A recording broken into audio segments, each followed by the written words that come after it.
বেঁচে আছে। মুরব্বীরা ইমাম সাহেবরা বলছে, হুজুর আপনি বুখারী শরীফ 20 বছর কি পড়াইলেন, এখনো পর্যন্ত এই হাদিস পড়ার নাই যে ওযু ছাড়া যে নামাজ হয়। হুজুর তো হ্যাঁ আমি তো এই হাদিস পড়াইছি বাবা। তো আপনি তো একদিন ওযু ছাড়া নামাজ পড়াইলেন না। হুজুর হাদিস পড়াইছে, তো আপনি একদিন ওযু ছাড়া নামাজ পড়ে আমল করবেন না কেন? এই হাদিস কোন কিতাবের?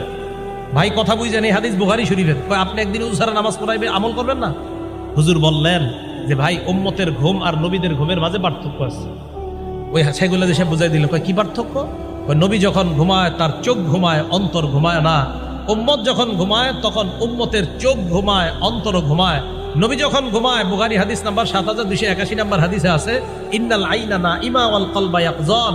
নবী যখন ঘুমায় চোখ ঘুমায়, অন্তর জাগ্রত থাকে। তাই নবীর ওযু আছে না নাই ঘুম থেকে উঠলেও নবীরা বুঝতে পারে, উম্মতের ওযু আছে না নাই এটা উম্মত বুঝতে পারে না। দেখছেন হাদিস ভাই আমল শুরু করে দিচ্ছে।